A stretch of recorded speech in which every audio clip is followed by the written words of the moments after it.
Seja bem-vindo à nossa terceira aula, onde estamos te ensinando a fazer com que sua mensagem chegue no coração das pessoas. Hoje, nós vamos passar para você o que são essas três chaves do storytelling, da comunicação não violenta e da oratória, mostrando os tópicos que serão abordados no curso completo. Cada um dos tópicos do andamento, como se fosse um mapa, para que você se localize. Já deu para você perceber que quando você usa essas três chaves, você tem muito mais profundidade na sua comunicação. Já deu para você perceber o potencial de comunicação, de atingir o coração do outro, que você desenvolve quando aprende a usar essas três chaves. Vamos então te explicar basicamente, brevemente, o mapa de tudo aquilo que será abordado quando falarmos disso de maneira mais completa no curso Três Chaves para a Comunicação e a Convivência. Começamos com a professora Ana Beatriz, nos falando sobre o seu resumo, o seu conjunto de tópicos sobre a comunicação não violenta. Bom, como eu comentei com vocês na nossa aula passada, hoje eu quero mostrar para vocês esse passo a passo, como a Lúcia comentou, para que vocês já possam saber como é de fato esse passo a passo para aplicar a comunicação não violenta. Então, claro que a gente não vai poder entrar assim, em muitos detalhes nessa aula de hoje, pelo tempo que nós temos, mas eu queria que vocês já conhecessem quais são todos esses passos. E para facilitar isso, eu vou pedir, inclusive, para que vocês baixem, tem um botãozinho aqui ao lado, para que vocês possam baixar o programa do nosso curso, que tanto eu vou utilizar para poder explicar para vocês esse passo a passo da comunicação não violenta, quanto a Heloísa também vai utilizar, quanto a Lúcia também vai utilizar para explicar os outros dois cursos.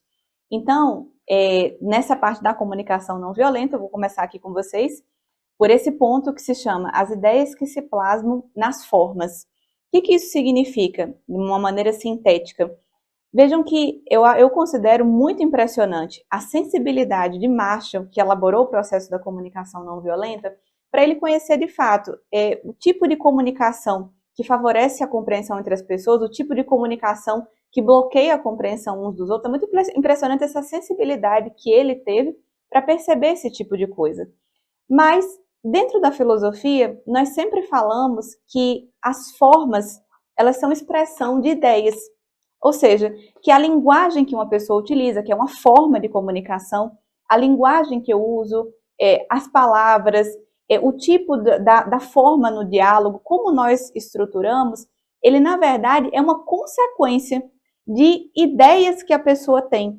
Ou seja, da maneira como ela concebe a vida, da maneira como ela concebe as relações, da maneira como ela concebe a convivência com os demais. Então ela expressa isso através da linguagem. E o que nós vamos buscar dentro desse curso de comunicação não violenta é justamente buscar esse aspecto mais filosófico, mais profundo.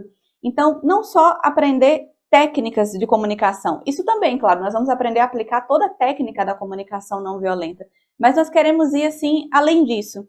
Queremos entender, de fato, quais são as ideias que permitem com que uma pessoa ela possa aplicar esse tipo de linguagem, que concepção ela tem, que muda a maneira dela se relacionar, que tipo de concepção leva ela a falar de determinada forma ou a compreender aquela pessoa dessa determinada maneira. Então, o que nós queremos é buscar essas ideias por trás, ou seja, esse curso ele não vai tratar simplesmente da aplicação de técnicas, ele vai tratar de uma transformação dentro, uma transformação interior que se reflete na nossa linguagem e na nossa comunicação. Então, por isso que dentro do conteúdo também, a gente também seria uma série de outros elementos, como, por exemplo, vamos falar sobre o ponto de vista do outro, que é um texto de um filósofo chamado Sirihan.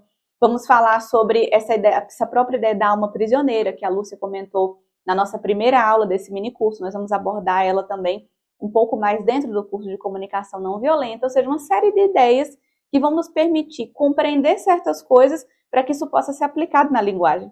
É interessante porque o próprio Marshall, ele comenta que em muitas oficinas que ele dava e que ele ensinava sobre comunicação não violenta, ele comenta isso, que às vezes as pessoas elas achavam que não estava dando certo a aplicação da técnica, mas o que ele chegou a perceber foi isso, é que a pessoa só estava preocupada em aplicar uma certa técnica, então falar de um certo jeito, e esquecia o que ela estava buscando, que era o mais importante, aquilo que estava por trás da técnica, o que eram realmente esses pontos que faziam com que ela quisesse comunicar de coração com a pessoa.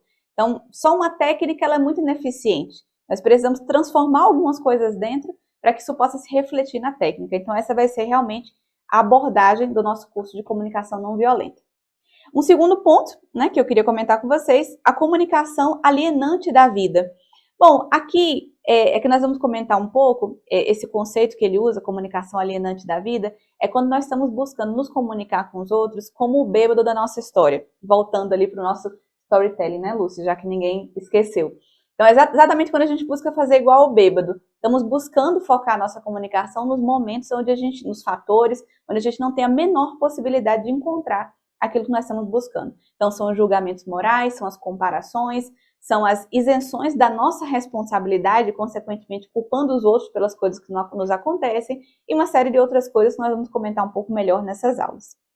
Logo em seguida, a gente entra, finalmente, nos 4 componentes da comunicação não violenta. Ou seja, quais são esses 4 focos de luz, relembrando, que nós queremos focar no momento da conversação, do diálogo, da relação com os demais, para que a gente possa ter uma maior chance de desenvolver uma compreensão uns dos outros. Nós compreendemos os demais e os demais também nos compreenderem.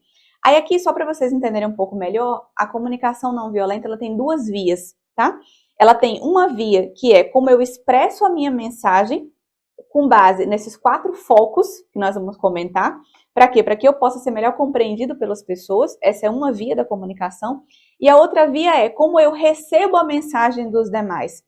E aqui que a gente vai falar também como eu posso receber a mensagem dos demais, procurando dentro dessa mensagem, e qualquer maneira que ela seja apresentada, não importa, como eu vou procurar dentro dessa mensagem esses mesmos 4 focos, esses mesmos 4 elementos que nós vamos comentar agora. Então essas são as 2 vias. Primeiro nós costumamos falar dessa via de como eu expresso a minha mensagem, para ficar um pouco mais claro, e depois nós falamos também de como eu interpreto a mensagem dos demais, buscando esses mesmos 4 componentes, esses mesmos 4 focos de luz. O primeiro componente foi o que nós comentamos na nossa aula passada. Então, se você ainda não viu, volte lá, assista a aula da quarta-feira, que é uma aula muito importante, falando sobre esse primeiro componente, que é observar sem avaliar. Ou seja, relembrando como nós distinguimos uma coisa da outra, nós podemos fazer avaliações desde que elas sejam separadas das observações e que a gente mesmo se responsabilize pela avaliação que a gente fez. Ou seja, que a gente não apresente como uma verdade universal, mas apresente realmente como um ponto de vista nosso, que é aquilo que é. Dessa forma, separando observação de avaliação, nós temos muito mais possibilidade com que as pessoas nos entendam realmente o que nós queremos dizer e não interpretem isso como uma crítica, como um julgamento. Esse é o primeiro componente. O segundo componente da comunicação não violenta é identificação e expressão dos nossos sentimentos. Esse é um ponto muito interessante também que ele comenta, porque resumidamente parece ainda mais simples do que o primeiro. Identificar o que eu estou sentindo e expressar o que eu estou sentindo. Parece muito fácil. O problema é porque nós não compreendemos muito bem os nossos sentimentos. Nós carecemos muito de uma observação de nós mesmos, inclusive de ter palavras, muitas vezes, para expressar os nossos sentimentos. Vejam que quando a gente quer, às vezes, perguntar como uma pessoa está, a pessoa nos responde, ela normalmente responde assim, tô bem, tô mal, bem e mal. A gente não tem muitas nuances, não tem muitas palavras, não tem muitas sutilezas para expressar toda, né, a possibilidade de sentimentos que o ser humano tem. E chega a tal ponto essa nossa desconexão do que são os sentimentos, que às vezes nós começamos a expressar pensamentos como se fossem sentimentos. O que eu sinto? Eu sinto que você não gosta de mim. Então, isso é uma coisa que eu acho, é um pensamento, não é um sentimento. Eu não sabe mais nem diferenciar pensamento e sentimento. Tá feio, né, o negócio, tá difícil. Por isso que uma das coisas que Marshall recomenda nesse ponto é que a gente possa enriquecer o nosso vocabulário.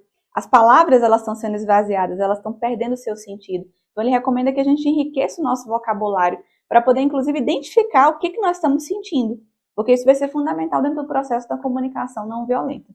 Então, esse é o segundo ponto. Terceiro, esse terceiro é o que eu considero, assim, uma das chaves mais realmente filosóficas, bonitas, profundas, que ele coloca dentro desse processo, que é responsabilizar-se pelos nossos sentimentos. Esse ponto aqui, o que ele explica, para que a gente possa aplicar na comunicação, é que ninguém, absolutamente ninguém, é responsável pela forma como nós nos sentimos. Somente nós mesmos. Parece forte, né? Difícil, mas ao mesmo tempo eu diria muito libertador. Esse conceito é belíssimo. Bom, os filósofos estoicos falavam muito sobre isso. Não são as coisas que nos afetam, é a forma como nós vemos as coisas, como nós escolhemos olhar para a vida, é o ângulo que nós estamos enfocando as nossas experiências que determinam elas. Então, o que Marshall comenta aqui, para a gente poder dar uma resumida também, vocês já saberem como aplicar, o que ele comenta é que as pessoas, elas podem até ser o gatilho do que nós sentimos, mas jamais elas são a causa do que nós sentimos. A causa está sempre em nós mesmos. Então, esse fator da comunicação não violenta ele é muito bonito, porque ele nos estimula a olhar para nós mesmos, para as nossas necessidades, para as nossas expectativas, que estão gerando algum tipo de aborrecimento, algum tipo de tristeza, por exemplo, e que nós normalmente fazemos o quê? Não reconhecemos que está em nós e projetamos naquela outra pessoa. Vejam que aí está a raiz de todo o processo de violência. Achar que o outro é culpado daquilo que eu sinto. Então, se a gente aprende a olhar para a comunicação, para as relações com os demais, só aplicando esse ponto, eu diria para vocês, esse ponto da comunicação não violenta, perceber que a causa do que eu sinto está em mim e não no outro, nós já quebraríamos toda a raiz da violência, que é culpar o outro pelo que nos acontece. Então, realmente, esse ponto eu considero ele muito especial e uma chave muito bonita que Marshall traz através do processo da comunicação não violenta, que na realidade ele bebe dos estoicos, né? Ele conhecia um pouco também dos estoicos e bebeu esse ponto, pelo menos teve algum tipo de inspiração na filosofia estoica com relação a esse ponto. Bom, um outro fator, né, o outro componente da comunicação não violenta é o que nós chamamos o pedido. O pedido nada mais é do que expressar para uma pessoa algum tipo de sugestão de como eu acho que as coisas podem ser resolvidas, de como eu acho que a pessoa pode contribuir com aquilo que eu gostaria, de como eu posso contribuir com aquilo que a pessoa gostaria. Vejam que, na maioria das vezes, o problema maior é que a gente gosta de reclamar de como são as coisas, mas nós nem sabemos o que nós gostaríamos de sugerir para que as coisas melhorassem. Esse é o ponto do pedido. Eu tenho que ter uma sugestão, eu tenho que ter um processo ativo na comunicação. Eu necessito poder sugerir para os demais o que eles podem fazer, que pode enriquecer as minhas experiências e o que eu posso fazer que pode enriquecer as experiências da pessoa. Então, isso aqui envolve muito um processo de imaginação também. Como eu posso ter uma solução, como eu posso ter uma saída, e não simplesmente exigir que os demais procurem uma solução e que os demais procurem uma saída só porque eu expresso a minha insatisfação. Não, o que eu posso sugerir. Aí aqui tem um detalhezinho muito importante que é um cuidado para diferenciar bem um pedido de uma exigência, tá? Ou seja, uma exigência se a pessoa não faz aquilo que eu peço, então significa, então é porque a pessoa não gosta de mim.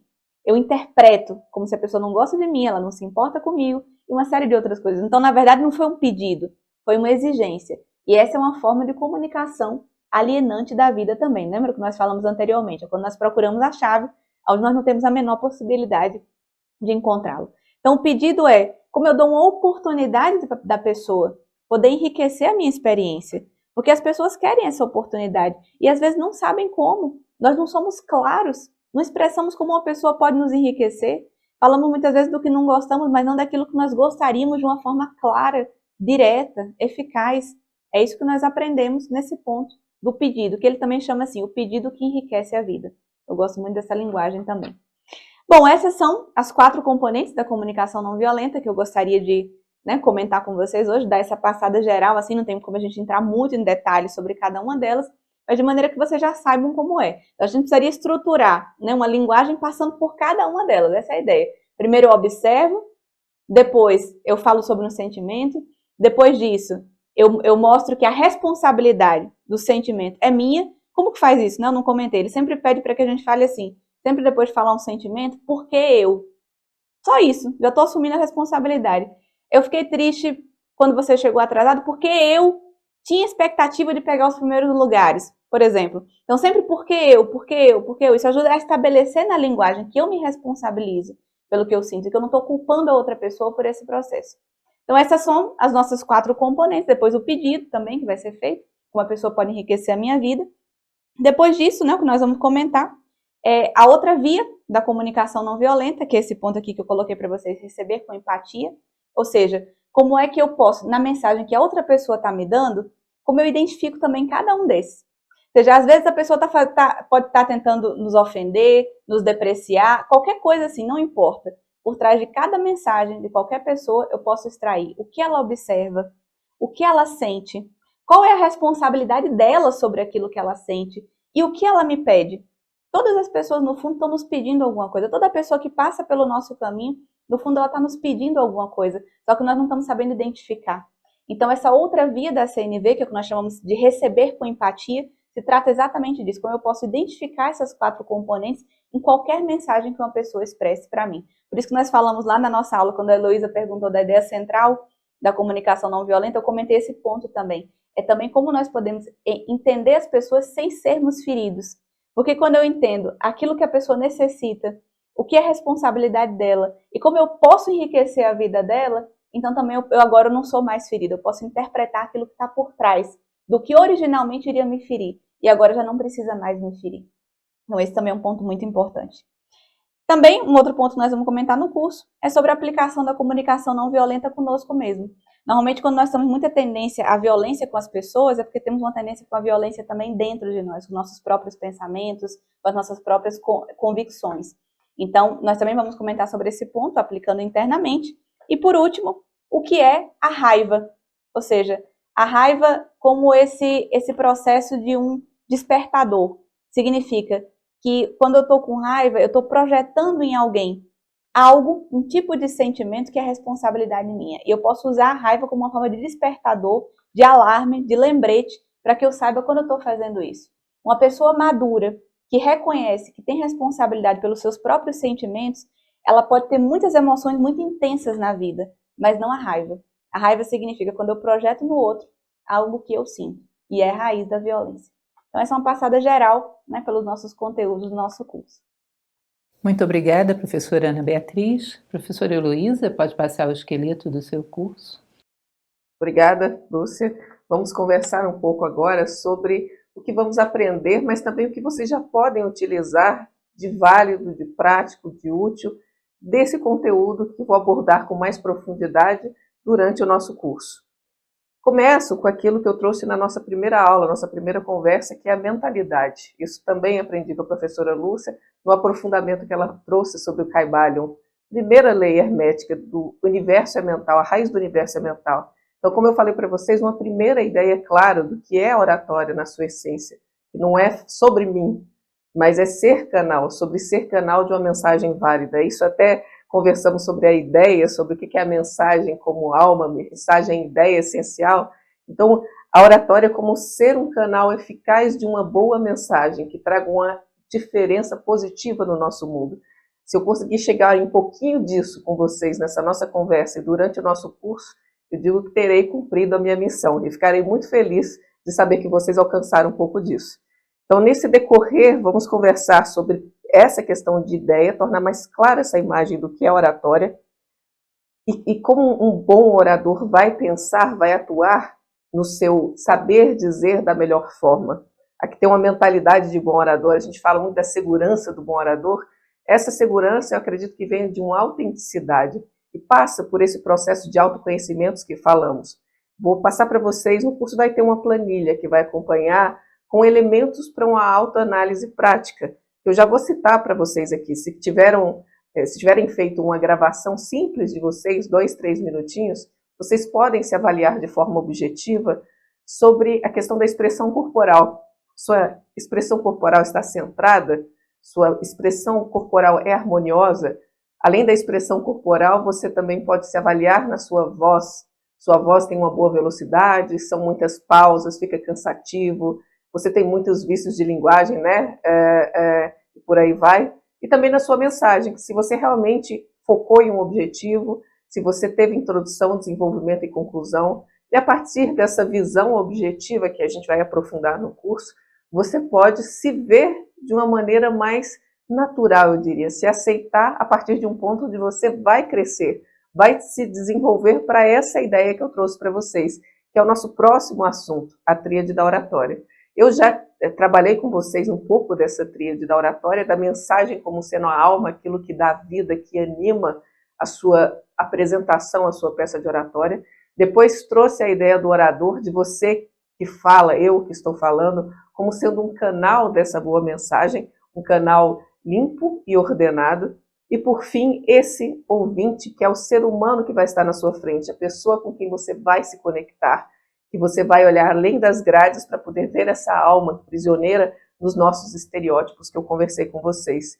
Então, tendo essa percepção da tríade da oratória, a gente vai para um que eu chamo de reconhecer o terreno.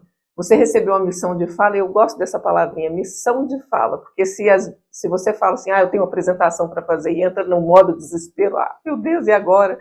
Não, receba uma missão de fala, uma missão você recebe e vai cumprir. A natureza te trouxe essa oportunidade para você crescer na sua comunicação. Então veja como essa oportunidade. E tem um ponto que também vai ser trabalhado de uma forma mais aprofundada no curso, que é o saber lidar com o seu medo e sua ansiedade de comunicar. E aí tem um ponto interessante, que é você perceber, isso também aprendi com a Lúcia, você perceber que o medo é um sinal de alerta, é um sinal amarelo, não é um sinal vermelho de pare. Você vai simplesmente perceber que ali a natureza te trouxe essa oportunidade, como dizia Jung, onde há o medo, onde está seu medo, lá está a sua tarefa. É um ponto que eu sempre digo, se você falar errado, se você cair, se você der branco, gaguejar, não vai fazer diferença nenhuma para o universo, para a galáxia, para o nosso sistema solar, para o mundo, para a humanidade, nenhuma. Mas se você vencer esse medo e ser um pouquinho melhor a partir disso, vai fazer toda a diferença. Porque você vai ter algo consistente dentro que pode passar para o outro. Você vai ter vencido a si mesmo. Então, aí tem diferença quando você vê o seu medo como um sinal de alerta e não como um sinal de pare. E a gente vai aprofundar mais nessa questão com algumas dicas bem práticas. Mas essa simples aceitação já vai te ajudar bastante. E eu falei para vocês desse contexto retórico, comecei dizendo que é o reconhecimento de área. Você recebe sua missão de fala, não simplesmente começa a fazer de qualquer maneira. É interessante você saber de alguns pontos, como, por exemplo, qual é o objetivo do evento que você vai participar, qual é a duração do tempo de fala, porque isso vai definir muita coisa sobre a profundidade que você vai abordar sobre o seu assunto, qual é o público, perguntas que você tem que fazer para conhecer melhor esse seu público, as resistências que ele tem sobre o seu assunto, os interesses que ele tem a partir do contexto em que ele vive, esse pouco de empatia de se colocar no lugar do outro, para você poder perceber e construir a sua mensagem de uma maneira que você conecte melhor. Tá? Então, você conhecer o seu público é muito importante. Tem uma noção do estilo, vai ser a entrevista, esse bate-papo que a gente está tendo aqui, isso é uma forma de se fazer, pode ser mais descontraído. Na nossa outra aula a gente estava conversando, cada um falando um pouco sobre o seu tema. Então, esse formato de entrevista é de um jeito. Agora, vai ser o quê? Uma live? Você vai fazer uma live e é sozinha essa live é com outra pessoa. Então, você saber qual vai ser o estilo da sua fala faz também muita diferença. Você saber qual é a logística. Vai ter microfone, não vai? Vai ter tribuna, você vai estar sobre o palco, vai ser sentado. Tudo isso faz com que você comece a construir com a sua imaginação criadora o que vai ser essa boa apresentação, esse bom orador que você quer ser. E não simplesmente viver essa ansiedade do e se, ai meu Deus, e se, não. Que é uma fantasia que muitas vezes vai te travando. E como eu falei antes, vai poluindo o seu canal e fazendo com que você se tampe e não conecte com a pessoa que está na sua frente. Então é importante perceber isso. São elementos desse reconhecimento de área, que é o contexto retórico, que obviamente eu vou aprofundar muito mais no nosso curso. Mas só a partir disso, se você começar a se perguntar, já vai ter elementos bastante práticos para fazer uma boa apresentação. E seguindo, obviamente, vocês vão aprender como construir um discurso. Como eu falei, o interessante da oratória é que dentro do processo todo da comunicação, que é eu unir do como, lembra disso? Eu unir o céu com a terra, eu saber também como construir uma apresentação de forma consciente para que essa união seja mais eficaz.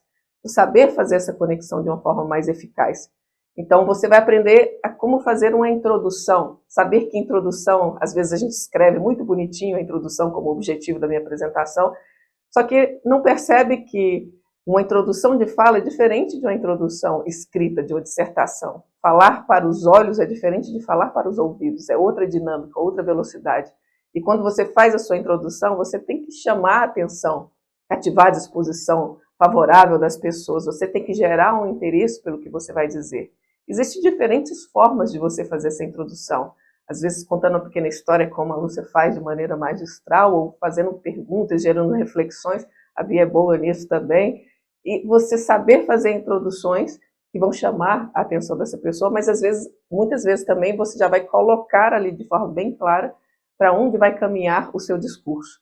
Construir o corpo desse discurso, que tem diversas formas de ser feito, e fazer uma boa conclusão, porque muitas vezes eu vejo as pessoas falando bem durante todo o decorrer da sua fala, só que eles terminam, que eu brinco assim, o finalzinho, Ana Carolina, bom pessoal, é isso aí, e assim acaba a minha apresentação. Não, não faça isso. Avisa que você vai terminar e busque fazer aquele fechamento com chave de ouro, seja com uma frase, não qualquer frase, mas uma frase que esteja conectada com todo. E que você dissolva essa frase durante as suas argumentações, porque quando você puxar e avisa que você vai terminar, não fica só fazendo aquele fim que eu falo que é igual de valsa de Strauss, rodou o salão inteiro, aí roda de novo, você pensa que vai terminar, você roda mais um pouquinho, depois de 15 minutos acaba, mas você já estava assim, nossa, eu não aguento mais rodar. Então tem gente que conclui assim, são 3 conclusões antes de acabar. Não, você avisa e caminha para o final, deixa com gostinho de quero mais. E faça essa sua conclusão, mas depois de ter essa sua apresentação preparada, saiba como subir ao palco. Eu falei para vocês que oratória é arte, e a arte não é feita de qualquer maneira. Um bom artista, ele não sobe no palco de supetão, despreparado. Não, ele sabe estar presente naquele momento, a forma com que ele respira, a forma como ele se concentra, como ele foca na sua mensagem e no outro que está na sua frente, para que nesse rito ele cumpra a sua missão. Voltando naquela ideia que eu trouxe para vocês, a ideia de tudo que eu busco com essa nossa conversa sobre a oratória, que é você poder ser um canal eficaz de transmissão de uma boa mensagem que faça uma diferença positiva no mundo. Muito obrigada, professora Heloísa. E agora eu vou falar um pouco para vocês sobre o meu mapa do curso de Storytelling, de um bom contador de histórias. A primeira reflexão que faço foi sobre as histórias na educação. Nós falamos desde lá da Índia, que é um berço de inúmeras histórias maravilhosas, até passando pelo mundo árabe, as 1001 Noites, até entrando na Europa com as fábulas maravilhosas que conhecemos, contos, fábulas, contos de fada, que participaram tanto das nossas educações infantis, que recebemos de pais, de avós. Nós vamos ver todos esses elementos, até mesmo os contos folclóricos, tudo participando de um processo de educação civilizatório que foi acontecendo ao longo da história da humanidade. E a importância, as marcas que isso tudo deixou em várias gerações, e que deixam ainda na nossa geração. E esperamos que possamos passar adiante essas histórias, todas elas imbuídas de um significado que foi fundamental na construção de um referencial de vida para nós. Ficaram todas muito marcadas na nossa memória para toda a vida. Quantas coisas recebemos ao longo da vida? Quão pouco dessas informações retivemos, mas os contos estão conosco para toda a vida. Quando alguém começa a contar uma história, essa eu conheço, termina assim. E sabemos o que aquilo significa para nós, o que aprendemos com aquilo. Portanto, vamos estudar um pouco desse fundamento das histórias como elemento educativo fundamental ao longo da história. Vamos falar um pouco a respeito dos aspectos de reflexão e emoção. Uma boa história sabe lidar bem com os dois aspectos. Ela traz uma reflexão sobre aquele ponto de vista, sobre aquele ângulo que você está propondo, mas ela também desperta as emoções. Ou seja, ela pega 2 elementos de atração muito eficazes, que é a reflexão e a emoção simultaneamente. Ao longo de uma história, inevitavelmente você vai envolvendo a pessoa que ouve. Ela vai gerando uma simpatia, ela vai gerando uma torcida pelo protagonista, ela vai gerando uma polarização em relação ao antagonista, ela vai gerando emoções que culminam na compreensão da mensagem da história e ajudam essa compreensão a se tornar ainda mais eficaz. Eu trago um modelo, que vou falar bastante sobre ele no curso, que é um conto que eu considero como ideal, que é a história do lenhador e do pássaro. Esse conto, de origem indiana, ele tem como objetivo transmitir a ideia de que uma pessoa deve pensar por si própria e não ter as suas ideias como produto do meio. Essa é a ideia. E ele vai envolvendo de uma tal maneira o ouvinte, mostrando de várias maneiras como o lenhador, que é o rapaz do título, não pensava por si próprio. E como ele encontra um pássaro que vai sendo como um mestre para ele. E vai, aos poucos, construindo uma narrativa que no final você percebe. Aquele rapaz precisa aprender a pensar por si próprio. Ele jamais será completo se não aprender a pensar por si próprio. Mas uma construção que conjuga perfeitamente tanto emoção quanto razão, como toda boa história deve saber conjugar. Aí você diz, eu não vou saber tudo isso. Bom, essa história é um modelo que eu considero muito bem elaborado.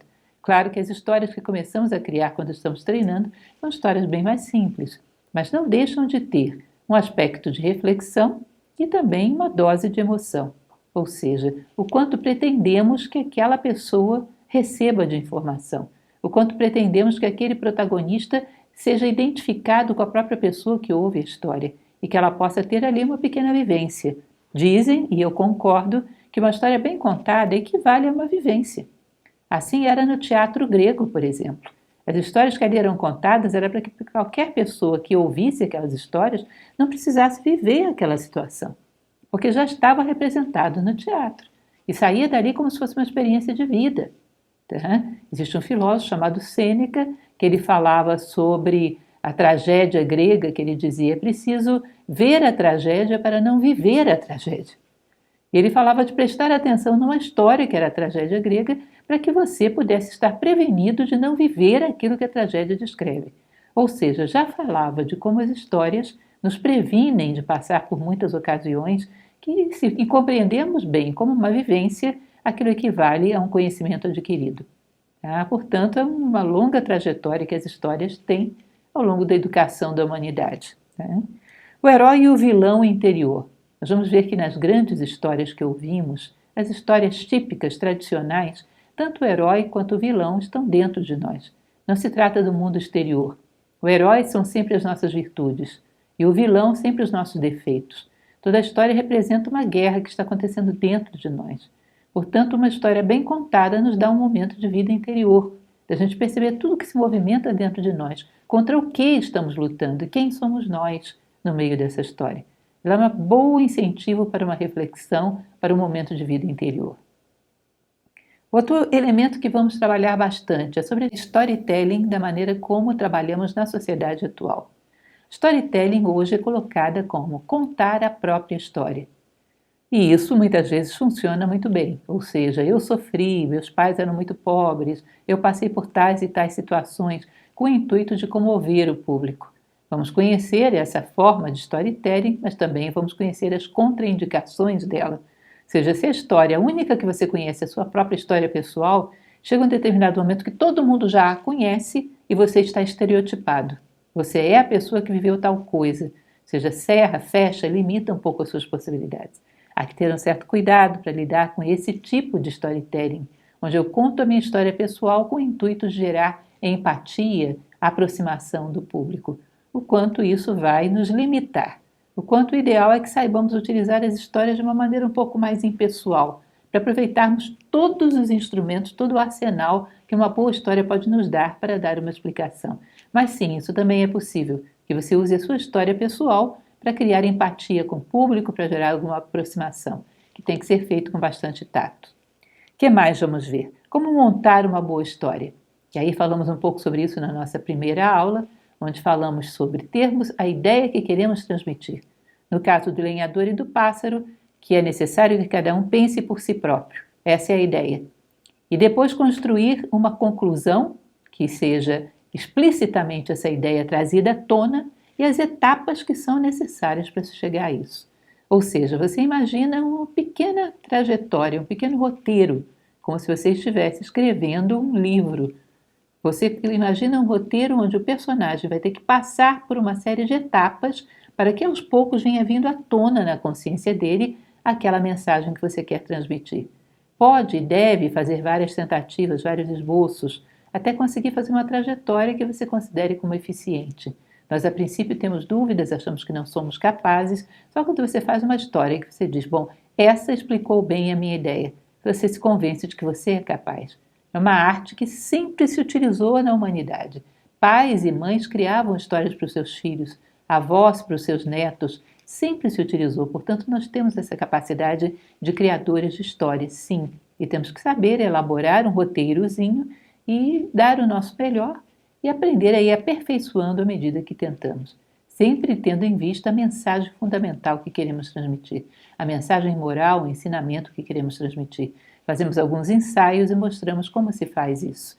sempre considerando que há que treinar um pouco para que se consiga ter uma história realmente eficiente. Outro elemento que vamos ver é o exemplo prático. Existem muitas histórias dentro da nossa vida, todos os dias, toda hora. A vida da gente é rica em histórias. Se você quer ter histórias interessantes para contar nas suas peças de oratória, nas suas aulas ou mesmo na sua conversação, preste atenção na vida, seja sempre um buscador de alimento, ou seja, nas coisas pequenas que você vive. Às vezes tem lições que são histórias perfeitas, se você aprender a prestar atenção. Por exemplo, uma história que contava recentemente. Um dia desses puxava água no meu quintal em direção ao ralo. Só que o cimento do meu quintal é bem irregular e a água corria sempre para o ponto mais baixo e não para o ralo. E eu tinha que ir com o rodo puxando aquela água para que ela viesse na direção certa. E de repente eu pensei, bom, isso é minha consciência, exatamente assim. Se eu não colocar um pouco de vontade para puxá-la para o lugar certo, ela sempre vai escorregar e vai para o ponto mais baixo, para a pocinha de lama, para aquele lugar mais baixo. Se eu não tiver atenção e vontade para puxar a minha consciência para o ponto certo, ela vai sempre escorregar para esse mesmo lugar. Essa foi uma pequena história. Já contei histórias sobre coisas que eu observei no meu cachorrinho, sobre coisas que eu observei na janela olhando uma tempestade. E você de repente olha ali e tem uma lição de vida brilhante, ou seja, quando você se torna um observador da vida, como um pássaro que voa buscando alimento para o seu filhote. Um pássaro, não sei se você já prestaram atenção nisso, é incrível, porque ele é um bichinho tão pequenininho, e ele voando a uma certa altitude, como é que ele consegue ver uma minhoca se mexendo lá embaixo? Ele está focado, ele sabe que ele quer alimento para o seu filhote. E porque está focado, o mínimo movimento que tem lá embaixo, ele vai arremeter voo e vai capturar aquela minhoca, porque ele sabe o que ele está buscando. Não se esquece em momento algum. Assim é você na sua vida. Esteja buscando lições em todos os acontecimentos da vida, para que você possa saber aproveitar esses detalhes, esses cantinhos tão educativos. Preste atenção na sua janela, preste atenção nos detalhes do seu trabalho, da maneira como você interage com o mundo, preste atenção na natureza. E daí você vai tirar muitas histórias brilhantes que vão te servir para ilustrar muitos bons exemplos.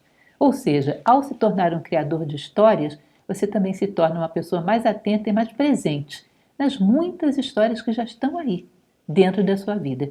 E isso pode ser infinitamente aproveitado na sua oratória. E vai gerar, inclusive, um incentivo para que essas pessoas que ouvem também saibam criar as suas próprias histórias. Ou seja, um contador de histórias, já houve épocas no tempo em que ele era considerado um profissional fundamental, um artista, e ele realmente é. E esse potencial educativo, que educa tanto a nós mesmos quanto aqueles que ouvem, está presente em cada um de nós, em qualquer um de nós.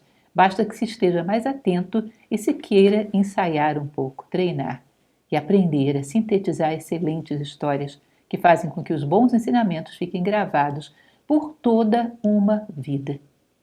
Estaremos talvez lá muito idosos e não teremos esquecido das boas histórias que ouvimos ao longo da nossa vida. É assim que funciona.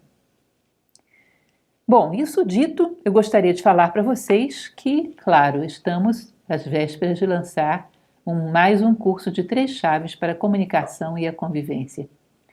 Tivemos o nosso curso gratuito, que com certeza eu espero que tenha sido muito proveitoso para você. Fizemos o melhor para transmitir um conteúdo que te seja útil, mas com certeza para tratar dessas 3 ferramentas que são a comunicação não violenta, a oratória e o storytelling, precisamos de mais tempo, precisamos de muito mais horas para abordar isso com profundidade. Precisamos também de um acompanhamento onde você possa colocar as suas dúvidas e possa ser respondido, ou seja, necessitamos de um tempo mais completo para que esse ensinamento seja mais eficaz e possa ser aprendido por você e utilizado na sua vida. Então, sim, vamos lançar novamente o curso 3 chaves para a comunicação e a convivência, que você pode fazer na sua casa. É um curso online, você faz no conforto da sua casa, pode assistir várias vezes, quantas quiser, até que o conteúdo esteja bem gravado, esteja bem fixado. Você começa do zero, nós não esperamos que você tenha nenhum conhecimento prévio desses 3 assuntos, ou seja, vamos dar o beabá de cada um dos assuntos para que você entenda e possa tirar proveito desses ensinamentos, tá? E você terá à disposição os professores para esclarecerem as suas dúvidas também. E temos que ter, por conta de todas essas coisas, necessariamente vagas limitadas, porque, é claro, dar uma assistência mais detalhada a cada aluno, estar à disposição de cada aluno, quando você tem uma turma imensa, é evidente que não daremos conta de fazer isso. Então, necessariamente, o curso, para fazermos com a qualidade que pretendemos, tem que ter vagas limitadas. Isso não é simplesmente uma estratégia de propaganda, é um fato que é necessário para que a nossa forma de ministrar o curso seja do jeito que a gente sonha, para que a gente possa passar para você o melhor. O valor será definido em breve, ainda estamos acertando alguns detalhes e você saberá no tempo hábil. As inscrições começam no dia 15 de agosto e vão até 19 de agosto, mas é importante que você saiba, as vagas são limitadas e pode acontecer de no dia 19 já não termos mais vagas. Não garantimos que as vagas cheguem até o último dia. Portanto, se possível, garanta sua vaga o quanto antes. Outra coisa importante é que você vai receber um e-mail com um link para que você possa fazer a sua inscrição. Fique tranquilo, já na segunda-feira você terá esse e-mail na sua caixa de entrada. Porém, se você quiser ser o primeiro a receber esse link, você pode aqui abaixo cadastrar-se na lista prioritária. Tá? E você vai ser o primeiro, vai ser um grupo que vai receber em primeiro lugar esse link para que não deixe de garantir a sua vaga. Se você tiver maiores dúvidas, esclareça no chat, não deixe de perguntar, para que você possa ponderar e tomar a sua decisão bem fundamentada. De qualquer forma, eu espero que você esteja conosco, mas agradeço por tudo que vivemos até aqui, por tudo que compartilhamos, e eu espero que esse mini curso gratuito já tenha sido útil para que você possa utilizar essas 3 chaves na tua vida. 3 chaves que, como toda boa chave, abrem muitas portas. Muitas das portas que encontramos trancadas pela vida fora. Se tivéssemos essas 3 chaves, com certeza teríamos passado para o outro lado. Agradeço muito a atenção de vocês, agradeço às professoras Ana Beatriz e Heloísa Limeira, que aqui estão, e muito obrigada.